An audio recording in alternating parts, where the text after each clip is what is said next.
ನಮ್ಗ ಬರ್ತಕ್ಕಂಥ ಭಾಗ ಬಂದಿಲ್ಲ. ನಮ್ಗೆ ಆ ಭಾಗ ಬೇಕಂತೇಳಿ ನಾವೆಲ್ಲ ಹೀರ್ಯಾಡಕತ್ತೀವ್ರಿ. ನಮ್ಗೆ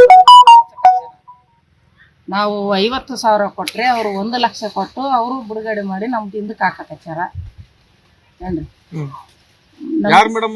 ಮಲ್ಲಯ್ಯ ಪೂಜಾರಿ, ಪಂಪಣ್ಣ ಪೂಜಾರಿ, ಶಿವಪ್ಪ ಪೂಜಾರಿ. ನಾವು ಕಾಂಟ್ರಾಕ್ಟರ್ ನಾವು ಗುಡಿ ಪೂಜೆ ಮಾಡಿದ್ರು ಅವ್ರು ನಮ್ಗೆ ಹೆಣ್ಮಕ್ಳ ಬಿಟ್ಟು ಕೇಸಿ ಅಕ್ಕ ತಂಗಿಯವ್ರನ್ನ ಬಿಟ್ಟು ಹೊಡ್ಯಾಕ್ ಬರ್ತಾರ ನೋಡ್ರಿ. ಅವ್ರು ಮಲ್ಲಯ್ಯ ಪೂಜಾರಿ, ಶಿವಪ್ಪ ಪೂಜಾರಿ, ಪಂಪಣ್ಣ ಪೂಜಾರಿ ಅವ್ರ ಹೆಂಡ್ರ ಮೊದ್ಲು ಮಾಡಿ ಹೊಡ್ಯಾಕ್ ನೀವು ಹರಾಜ್ ಹಿಡಿದ್ರಿ ಒಳಗಷ್ಟೇ ಹೊರಗೆ ಬರಬಾರ್ದು, ನೀವು ₹1 ತಗೋಬಾರ್ದು, ಅದ್ರದ್ದು ಏನು ಮುಟ್ಟಬಾರ್ದು, ಹರಾಜ್ ಹಿಡ್ದು ಅಷ್ಟೇ ಮಾಡ್ರ ಅಂತ ಹೇಳಿ ಇದು ಮಾಡ್ತಾರ್ರಿ.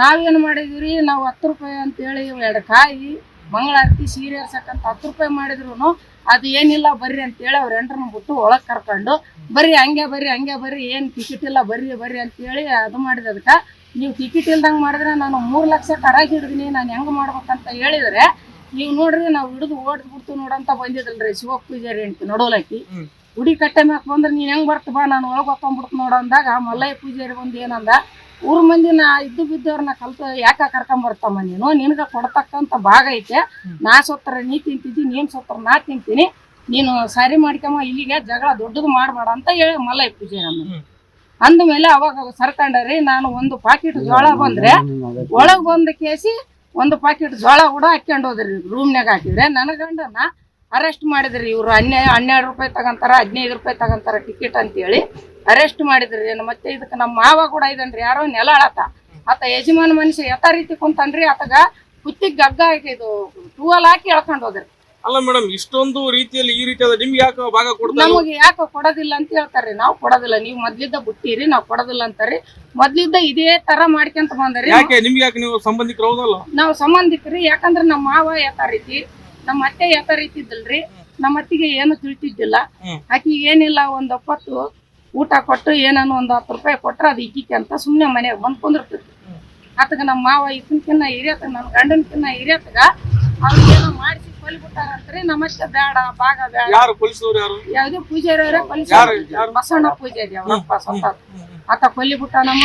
ನಮ್ಗೆ ನೀವು ಎಲ್ಲಾನು ಊರು ಬಿಟ್ಟು ಹೋಗ್ಬಿಡ್ರಿ, ಇಲ್ಲಿ ಇರ್ಬಾಡ್ರಿ, ಊರು ಬಿಟ್ಟು ಹೋಗ್ಬಿಡ್ರಿ ಅಂತ ಹೇಳಿ ಊರು ಬಿಟ್ಟು ನಮ್ಮ ಅತ್ತೆನೇ ನಮ್ಮನ್ನ ಕಳಿಸ್ಬಿಟ್ಟು ಹೋಟ್ಲ್ ಹಾಕೊಂಡು ನಾವು ಕುಂತ್ರೆ ಅವ್ರು ಏನ್ ಮಾಡಿದ್ರಿ, ಇಲ್ಲಿ ಇರ್ಬಾರ್ದು ನೀವು, ಏನಾನ ಹೋಗಿ ತಾತಂಬ್ಲಿ ಹೋಗಿ ಕಾಯಿ ಹೊಡ್ಕೊಂಡು ತಿಂತೀರಿ, ಏನಾನ ಸೀರೆ ಏರ್ಸ್ಕೊಂಡು ರೊಕ್ಕ ತಿಂತೀರಿ, ಇಲ್ಲಿ ಇರ್ಬಾರ್ದು ಅಂತ ಹೇಳಿ ಕಿರಿಕಿರಿ ಮಾಡಿ ಜಗಳ ಮಾಡಿದ್ರು. ಹಂಗ ಯಾಕೆ ಮಾಡಿದ್ರೆ ಅವಾಗ ನಮ್ಗೆ ಏನು ಯಾರು ಸ್ವಲ್ಪ ಸಂಬಂಧ ಹೇಳಕ್ ಇದ್ದಿಲ್ರಿ, ಯಾರು ಹಿಂದ ಮುಂದೆ ನಮ್ಗೆ ಹೇಳಕ್ಕಿಲ್ದಾಗಿ ನಮ್ಗೆ ದುಡಿಯೋದು ಆಗೋದಿಲ್ಲ ಅಂತ ಹೇಳಿ ಲಾಸ್ಟ್ಗೆ ನೀನು 1 ಎಕರೆ ಹೊಲ ಐತಲ್ಲಪ್ಪ ನಂದು, ಇದ್ರ ಮೇಲೆ ₹20,000 ಸಾಲ ಆಗ್ಯದ ಅಂತ ಹೇಳ್ತಿದ್ದಿ, ಇದು ಹೊಲ ನೀನು ತಗೊಂಡ್ಬಿಡು, ತಗೊಂಡ್ ಕೇಸಿ ನನ್ಗೆ ಎಲ್ಲೇನು ಹೊಟ್ಟೆ ಬಗ್ತಾಕ 10,000 ಕೊಡಂತ ಕೇಳಿದೀನಿ ಮಲ್ಲಯ್ಯ ಪೂಜಾರಿ.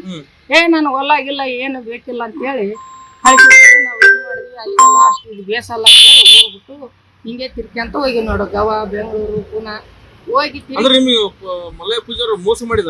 ಊರ ಮೋಸ ಮಾಡ್ಯಾರ. ಯಾವ ರೀತಿ ಮೋಸ ಮಾಡ್ಯಾರ? ಇದೇ ಹೇಳ್ತಾನಲ್ರಿ, ಇಲ್ಲಿ ಏನೇನ್ ತಿಂಬಕ್ ಆಧಾರ ಇಲ್ದಂಗ ಮಾಡ್ಯಾರ. ಒಂದೇ ಪೂಜಾರಿ ಅವ್ರು, ನೀವಲ್ಲ.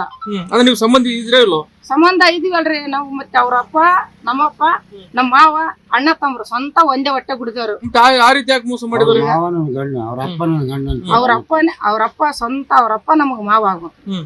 ಈಗ ನನ್ನ ಗಂಡ, ನಮ್ಮ ಮಾವನವ್ರು 5 ಮಂದಿ ಅಣ್ಣ ತಮ್ಮ, 5 ಮಂದಿ ನಮ್ಮ ಮಾವನವ್ರು ಅಣ್ಣ ತಮ್ಮರಿದ್ರೆ 3 ಮಕ್ಕಳಿಲ್ಲ ರೀ. 3 ಮಕ್ಕಳಲ್ರಿ 2 ಏನಾದ್ರ ಆಸ್ತಿ ತವ್ರ ಮನೆಗೆ ಮಾಡ್ಯಾರ್ರಿ. ಒಬ್ಬಕ್ಕಿಂತ ಆಸ್ತಿ ಕೂಡ ಇವ್ರೇ ತಿಂತಾರ್ರಿ. ಆಕಿ ಕೂಡ ಏನ್ ಮಾಡಲ್ರಿ, ನಿಮ್ಗೆ ಜಾಗ ಇಲ್ಲಮ್ಮ, ಇಲ್ಲಿ ಹಾಕ್ಯಂಡು ಜೋಪ್ ಹಾಕ್ಯಂಡ್ರಿ 3 ಅಂತೇಳಿ ಮಕ್ಕಳಲ್ದಾಕಿ ನಮಗ್ ಜಾಗನು ಕೊಟ್ಟಾಳ್ರಿ. ಊರ್ ಬಿಟ್ಟು ಓಡಿಸ್ಬೇಕು, ಇವ್ನಿಗೆ ಜಾಗ ಇರಬಾರ್ದಂತ ನಾನು 10,000 ಖರ್ಚು ಮಾಡಿ ನಾನು ಇದ್ದಾದ್ರಾಗ ಜೋಪಡಿ ಹಾಕಿ ಬಂದ್ರು ನಾನು ಜೋಪಡಿ ಕಿತ್ತಿ ನಮ್ಮ ನೆಗೆಣ್ಣೆ ಮಗ್ಗ ಅವ್ನು ಬಾಯ್ ಅವ್ನು ಅವರಲ್ಲೇ ಇದ್ದನ್ರಿ, ಅವರಲ್ಲೇ ಹೋಗ್ತಿದ್ದ ಆತಗ ಜೋಪಡಿ ಮನೆ ಹಾಕಿಸಿ ಕೊಟ್ಟಾರಿ. ನನಗ್ ತಳ ಅಲ್ಲಿ ಜಾಗ ಇಲ್ದಂಗೆ ಮಾಡಿಬಿಟ್ಟಾರ. ಅವ್ರೇ 3 ಅಣ್ಣ ತಮ್ರೆ, ಮಲ್ಲಯ್ಯ ಪೂಜಾರಿ, ಶಿವಪ್ಪ ಪೂಜಾರಿ, ಪಂಪಣ್ಣ ಪೂಜಾರಿ. ನಾವು ನಿಮ್ಗೆ ಆಸ್ತಿ ಕೊಡಂಗಿಲ್ಲ, ನೀವು ನಮ್ಗೆ ಸಂಬಂಧ ಇಲ್ಲ ಅಂತ ಹೇಳ್ತಾರ. ನಮ್ಗೆ ನಾವು ಹೆಂಗ ಸಂಬಂಧ ಇಲ್ಲ, ನಿಮ್ಗ ತಾತಂದು ಆಸ್ತಿ ನೀವ್ ತಿಂತ್ರಿ, ನಿಮ್ ತಾತನ ಆಸ್ತಿ ನಮಗ್ ಬೇಕು, ನಮ್ ತಾತನ ಆಸ್ತಿ ನಮ್ ಮಗ್ಗ ಬೇಕು. ಈಗ ತಾತನ ಆಸ್ತಿ ನೀವ್ ತಿಂತೀರಲ್ಲ, ನಮ್ ತಾತನ ಆಸ್ತಿ ಮತ್ತೆ ನಮ್ ತಾತಗಿಂದು ನನಗ್ ಬೇಕಂತ ನಮ್ಮ ಮಗ ಅಂತಂದು ನನ್ನ ಮಗ ಕೇಳಕ್ ಹೋದ್ರು ನೀನ್ ಬರಕ್ ಹೋಗ್ಬೇಡ ಅಂದನ್ರಿ. ಲಾಸ್ಟ್ 1-2 ಲಕ್ಷನ ಕೊಡ್ರಿ ಅಂತಂದ್ರು ₹1 ಕೊಡೋದಿಲ್ಲ ಅಂತ ಕೈ ಹಾಕತ್ತಾನಂತ ಹೇಳ್ಯಾನ. ಹೆಂಗ್ ಯಾಕೆ ಮಾಡ್ತಾರ ಅವ್ರು? ನಮ್ಗ ನಿಮ್ಗೆ ಏನ್ ಸಂಬಂಧ ಇಲ್ಲ. ಅದ್ರ ಒಟ್ಟ ನಿಮ್ಗೆ ಮೋಸ ಮಾಡಿದಾರ? ಮೋಸ ಮಾಡ್ಯಾರ್ರಿ. ಮತ್ತೆ ಬರ್ರಿ ಸೈನ್ ಮಾಡ್ರಿ, 1-2 ಲಕ್ಷ ಕೊಡ್ತು ಅಂತಾನು ತಿರುಗಿ ಕರ್ದಾರ್ರಿ. ಗಂಗಾಧರ ನಾಯಕನಲ್ಲಿ ಬರ್ರಿ 1-2 ಲಕ್ಷ ಕೊಡ್ತೀವಿ ಅಂತ ಕರೆದ್ರಿ. ನಾವು ಹೋಗಿಲ್ಲ ರೀ.